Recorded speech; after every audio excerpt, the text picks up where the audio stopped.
नमस्कार दोस्तों, मैं प्रशांत आप सभी का स्वागत करता हूं आपके अपने चैनल पर। तो जैसा कि आप देख रहे होंगे कि हम पंचायती राज व्यवस्था के बारे में देख रहे हैं और हमने पहला टॉपिक शुरू किया है जो कि था पंचायती राज व्यवस्था का इतिहास एवं पंचायती राज व्यवस्था का संवैधानिक उपबंध। तो हम इतिहास का 3 क्लास पढ़ चुके हैं, जिसमें हमने 3 क्लासों के अंदर जितना भी इतिहास था, जो भी समितियाँ तक सारी उसमें कंप्लीट कर दी है, सारा इतिहास उसका बता दिया है। तो आप लोग वहाँ पे जाके प्लेलिस्ट में जाके पढ़ सकते हैं, ठीक है। तो ये वीडियो अब हमारी जो आगे का प्रावधान है, जो पहला वाला टॉपिक था जिसमें था कि पंचायती राज व्यवस्था का इतिहास एवं सब पंचायती राज व्यवस्था का संवैधानिक उपबंध। तो आज वाला क्लास हमारा संवैधानिक उपबंध पे रहेगा, ठीक है। जैसा कि आप देख रहे होंगे कि आपकी स्लाइड पे लिखा है, ठीक है। तो आज का वीडियो संवैधानिक उपबंध पे रहेगा। अब इस वीडियो को शुरू करने से पहले सभी मित्रों से अनुरोध है कि आप ज़्यादा चैनल को सब्सक्राइब करें, ज़्यादा वीडियोस को शेयर करें, ज़्यादा लाइक करें। आप हमारे पेड ग्रुप से भी जुड़ सकते हैं, नीचे जाकर टेलीग्राम की आईडी दी हुई है, वहाँ से आप मैसेज करेंगे तो आप हमारे बीपीओ के पेड ग्रुप में ऐड हो सकते हैं। अब हम आपको बता दे रहे हैं कि बीपीओ के पेड ग्रुप की फैसिलिटी क्या क्या है। देखिए, उसमें हमारा जो पेड ग्रुप चल रहा है बीपीओ का, उसके तहत आपको पंचायती राज का जो 65 नंबर का पंचायती राज आने वाला है उसका सारा हैंड रिटन नोट्स दिया जाएगा। उसके साथ साथ हम जब पंचायती राज खत्म हो जाएगा तो यूपीजीके के भी नोट्स डालेंगे। उसके साथ साथ हम कंप्यूटर के भी नोट्स उसमें इंक्लूड करेंगे। उसके साथ साथ आपके पास आपके लिए एक और स्पेशल चीज रहेगा, जिसके तहत हम बीपीओ का ग्राम पंचायत अधिकारी के 10 मॉक टेस्ट उसमें डालेंगे। अब कोशिश करेंगे कि 20 मॉक टेस्ट हो जाए। तो आपको अगर हमारे बैच से ज्वाइन होना है तो आप टेलीग्राम आईडी यहाँ पे कांटेक्ट कर सकते हैं। यहाँ पे लिखा हुआ है टेलीग्राम आईडी, यहाँ पे कांटेक्ट कर सकते हैं और आपको बहुत नॉमिनल फीस पे है, वहाँ से आप ज्वाइन हो सकते हैं हमारे पेड ग्रुप से, ठीक है। बाकी का आप क्लास यहाँ से भी पढ़ सकते हैं। आप जो ये जो पीडीएफ है ये पेड ग्रुप में ही मिल सकती है, बाकी का आप यहाँ से क्लास से भी देख के पढ़ सकते हैं। अब चलिए शुरू करते हैं हम अपनी क्लास को। तो आप देखते हैं कि इतिहास के बारे में हमने पढ़ लिया था। आज हम संवैधानिक उपबंधों के बारे में पढ़ेंगे कि पंचायती राज व्यवस्था जो आई उसके लिए संविधान में क्या क्या किया गया है। तो आपको बता दिया गया था पहले ही कि देखिए, पंचायती राज व्यवस्था में अनुसूची, देखिए पंचायती राज व्यवस्था को जब 73वां संविधान संशोधन आया तो देखिए अनुसूची 11 जोड़ी गई, अनुसूची 11 जोड़ी गई। उसके साथ साथ आपका 243 अनुच्छेद 243 से लेके 243 ओ तक जोड़ा गया, ठीक है। अनुच्छेद 243 से 243 ओ तक जोड़ा गया। अभी उसी के बारे में सब कुछ हम जानने वाले हैं। तो चलिए देखते हैं, हम अपनी क्लास को शुरू करते हैं। अब देखिए, संवैधानिक संशोधन में अगर देखा जाए तो सबसे पहले हमको 73वां संविधान संशोधन पढ़ना होगा। आपको याद होगा कि हमने कल आपको बताया था कि 64 एक बार राजीव गांधी की सरकार ने प्रयास किया था, तो वो वाला जो 69 कॉन्स्टिट्यूशन अमेंडमेंट, लेकिन वो पास नहीं हो पाया था राज्यसभा से। तो चलिए हम पढ़ते हैं आगे। अब देखते हैं, सबसे पहले हम देखेंगे यहाँ पे 73वां कॉन्स्टिट्यूशन अमेंडमेंट 1992 में। तो अब इसमें आपको याद रखना है कि इसमें पीएम कौन थे। तो पीएम आपके थे नरसिम्हा राव थे। नरसिम्हा राव इस समय पीएम थे 73वें कॉन्स्टिट्यूशन अमेंडमेंट के समय में। और इस समय राष्ट्रपति कौन थे, प्रेसिडेंट। तो प्रेसिडेंट थे आपके शंकर दयाल शर्मा, ठीक है। तो आपको इनका दोनों का नाम याद रखना है, क्योंकि पूछ सकता है कि उस समय 73वें कॉन्स्टिट्यूशन अमेंडमेंट के समय कौन प्रधानमंत्री था और कौन राष्ट्रपति था। अब आगे देखते हैं कि ये लोकसभा से पास कब हुआ। तो लोकसभा से 21 दिसंबर 1992 को पास हुआ। अब राज्यसभा से पास कब हुआ। देखिए, राज्यसभा से आपका पास हुआ 22 दिसंबर 1992 को। अब राष्ट्रपति की अनुमति मिली इसको, राष्ट्रपति ने हस्ताक्षर किए 20 अप्रैल 1993 को और पूर्णतः लागू हो गया भारत में 24 अप्रैल 1993 को। अब देखिए, सबसे ज्यादा इंपॉर्टेंट ये है कि सर्वप्रथम लागू करने वाला राज्य कौन था। तो सर्वप्रथम लागू करने वाला राज्य आपका मध्य प्रदेश था। ये वाला पंचायती राज व्यवस्था लागू करने में जो 73वें संविधान संशोधन से वो मध्य प्रदेश था, लेकिन जो 1969 में जो लागू हुआ था बलवंत राय मेहता कमेटी वाला, तो वो राजस्थान पहला राज्य था, ठीक है। अब आगे बढ़ते हैं, संविधान में क्या क्या प्रावधान जोड़े गए। तो अभी आपको बता रहे थे कि भाग 9 जोड़ा गया। भाग 9 में अनुच्छेद 243 से 243 ओ तक जोड़े गए और अनुसूची 11 जोड़ी गई। अब देखिए, अनुसूची 11 में ही आपके जो 29 विषय हैं, जो पंचायतों के संबंध में 29 विषय है, जो 29 विषय पे जिस पे काम कर सकती हैं पंचायतें, वो अनुसूची 11 में वर्णित है। चलिए अब देखते हैं इसकी विशेषता क्या थी। जो 73वां संविधान संशोधन है, इसकी विशेषता क्या क्या है। तो देख सकते हैं आप विशेषता में कि बलवंत राय मेहता समिति के त्रिस्तरीय पंचायती राज व्यवस्था को लागू किया गया है। तो बलवंत राय मेहता समिति की त्रिस्तरीय पंचायती राज व्यवस्था को इसके तहत लागू किया गया है। पंचायतों का चुनाव प्रत्येक 5 वर्ष में होगा। 3 स्तर का आरक्षण दिए जाएंगे। अब इसमें 73वें कॉन्स्टिट्यूशन अमेंडमेंट में किया गया कि 3 स्तर पे इस पे आरक्षण दिए जाएंगे। 3 स्तर पे आरक्षण दिए जाएगा, मतलब कि ग्राम पंचायत में भी, क्षेत्र पंचायत में भी और जिला पंचायत में भी आरक्षण दिए जाएंगे। SC ST को कितना दिया जाएगा, जनसंख्या के अनुपात में दिया जाएगा। महिलाओं को 1/3 मतलब 33% दिया जाएगा। अब ओबीसी की बात करें, अब ओबीसी जो है ना, जैसे ओबीसी को अगर आरक्षण देना है पंचायतों में, तो राज्य विधानमंडल के ऊपर डिपेंड करेगा कि वो ओबीसी को आरक्षण देना चाहता है कि नहीं देना चाहता, और देना भी चाहता है तो कितना परसेंट देना चाहता है। ठीक है, अब आगे देखते हैं। राज्यपाल द्वारा प्रत्येक 5 वर्ष में राज्य में वित्त आयोग का गठन किया जाएगा। तो देखिए 73वें कॉन्स्टिट्यूशन अमेंडमेंट में कहा गया कि राज्यपाल द्वारा 5 वर्ष में वित्त आयोग का गठन किया जाएगा। ठीक है, अब आगे बढ़ते हैं। प्रत्येक गांव में ग्राम सभा का गठन किया जाएगा। अब देखिए इसके तहत कहा गया कि प्रत्येक गांव में एक ग्राम सभा का गठन किया जाएगा। अब देखिए ग्राम सभा में एक गांव भी हो सकता है और ग्राम सभा में 2-3 गांव भी हो सकते हैं। ठीक है, जहां पे जब ग्राम सभा बन जाएगी तो उसमें ग्राम पंचायत का गठन होगा। ठीक है, देखिए ग्राम पंचायत छोटी इकाई होती है और ग्राम सभा बड़ी इकाई होती है। अब देखिए वही लाइन लिखा हुआ है नीचे कि ओबीसी को आरक्षण देने का निर्णय राज्य विधानमंडल का होगा कि कितने परसेंट आरक्षण ओबीसी को देना है। देखिए यूपी राज्य था जिसने 2002 के करीब में ओबीसी को पंचायतों में आरक्षण दिया था। ठीक है, यूपी ने कब दिया था? तो यूपी ने 2002 के करीब में, जब मुलायम की सरकार थी तब उन्होंने आरक्षण ओबीसी को दिया था। 2002 की 2006 के करीब, हमको ध्यान नहीं आ रहा, उसको एक बार हम कन्फर्म करके बताएंगे। ठीक है, अब देखते हैं आगे। जिन राज्यों में 20 लाख से कम जनसंख्या होगी वहां पर पंचायती राज व्यवस्था द्विस्तरीय होगी। देखिए बहुत ज्यादा इंपॉर्टेंट है कि 20 लाख से कम जनसंख्या तो पंचायती राज व्यवस्था क्या रहेगी? द्विस्तरीय रहेगी। मतलब बीच वाला जो स्तर है वो हट जाएगा, ग्राम पंचायत रहेगा और जिला पंचायत रहेगा, जो बीच में पंचायत समिति है वो हट जाएगी। ठीक है, अब आगे बढ़ते हैं।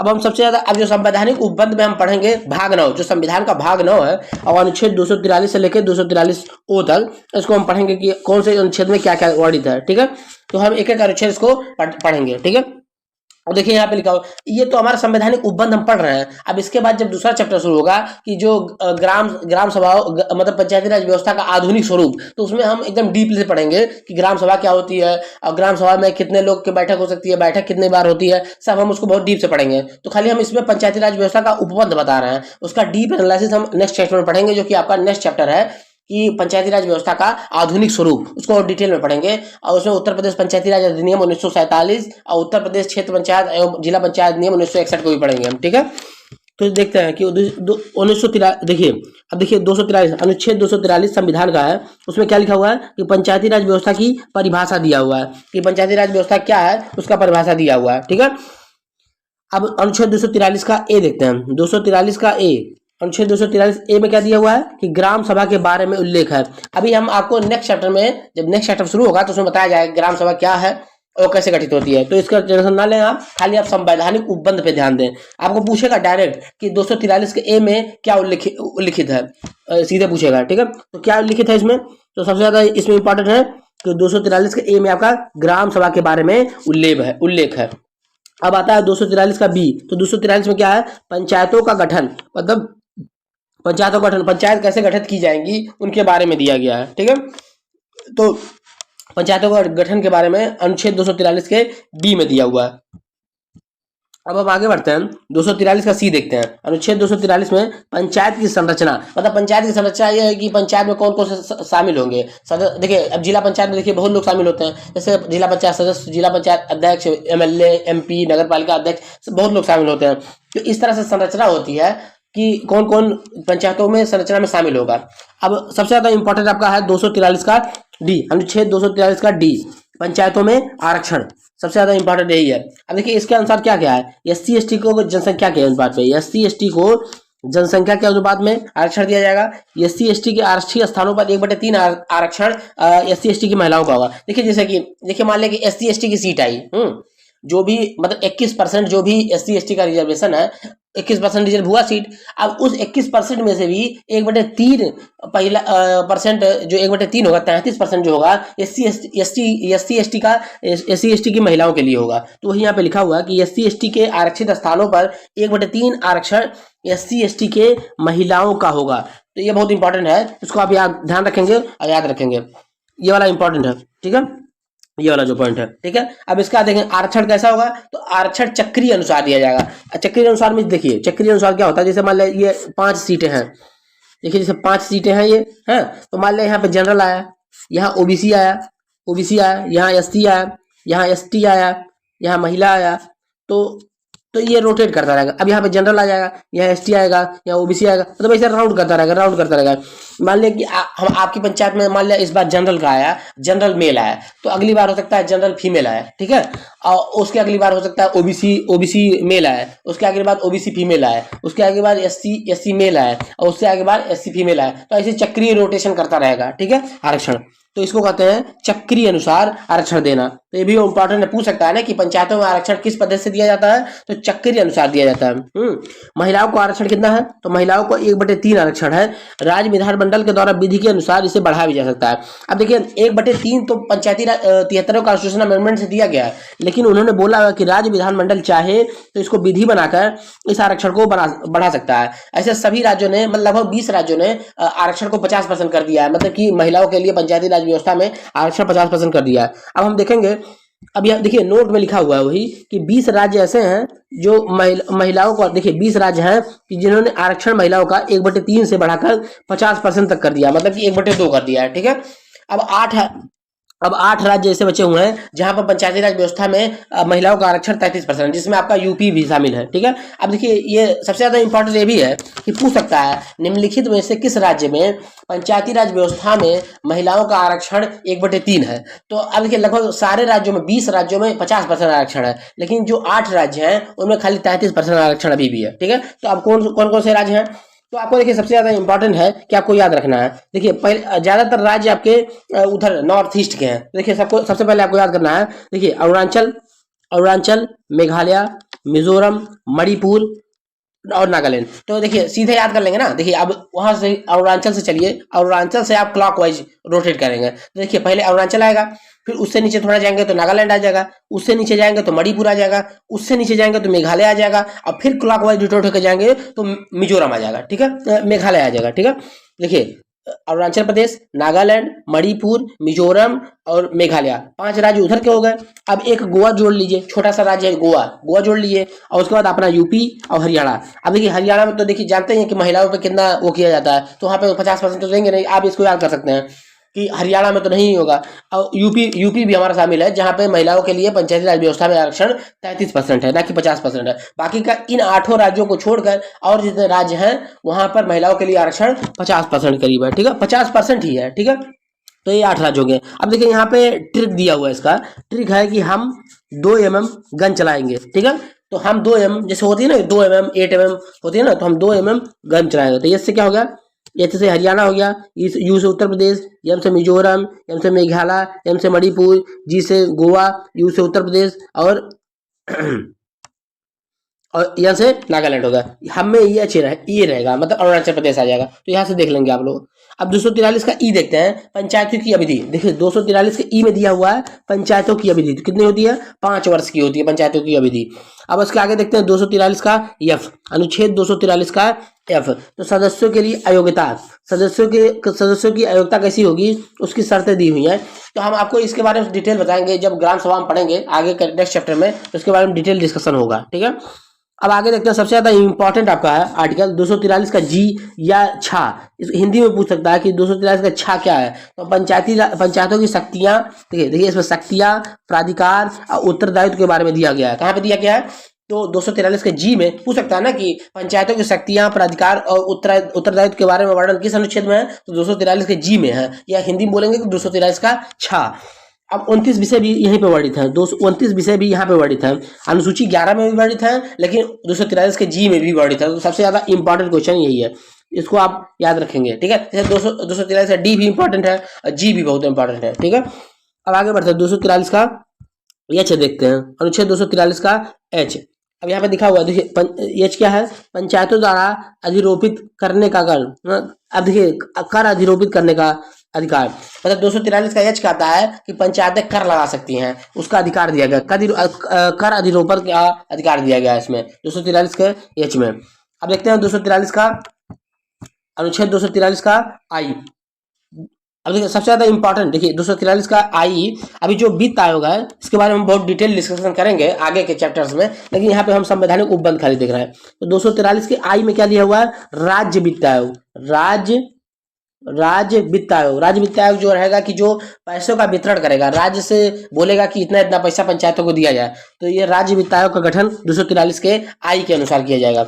अब देखते हैं 243 का जे। 243 का जे क्या है, तो पंचायतों की लेखाओं का संपरीक्षण, मतलब पंचायत की लेखाओं का संपरीक्षण मतलब कि जैसे कितना पैसा पंचायतों ने खर्च किया उसका एक परीक्षण करना, जैसे कैग करता है ना, उसी तरह एक संपरीक्षण करना, मतलब देखना कि कहाँ पैसा लगाया गया कहाँ नहीं लगाया गया। ठीक है, तो यही लिखा हुआ है 243 के जे में दिया हुआ है कि पंचायत की लेखाओं का संपरीक्षण करेगा सरकार। ठीक है, उसको अब देखते हैं, बहुत ज्यादा इंपॉर्टेंट ये भी है 243 का के, अनुच्छेद 243 का के, राज्य निर्वाचन आयोग। अब राज्य निर्वाचन आयोग का काम तो आप जानते हैं कि पंचायतों का चुनाव कराना, निर्वाचक नियमावली बनाना और बहुत सारी चीजें हैं, तो वो हम एक जब राज्य निर्वाचन आयोग पढ़ेंगे तो वहां से डिटेल से बताया जाएगा सब कुछ। ठीक है, अब देखते हैं 243 का यल, अनुच्छेद 243 का यल। 243 के यल के अंदर क्या प्रावधान है, तो यहाँ पे देख सकते हैं आप कि 1 सेकंड रुकेंगे। 243 के यल में प्रावधान है कि केंद्र शासित प्रदेशों के लिए भी पंचायतों का गठन कैसे करें। यहाँ पे दिया हुआ है यल के अनुसार कि केंद्र शासित प्रदेशों में पंचायतों का गठन किस तरीके से किया जाए, ये 243 के यल में वर्णित है। अब आगे देख लेते हैं 243 का यम।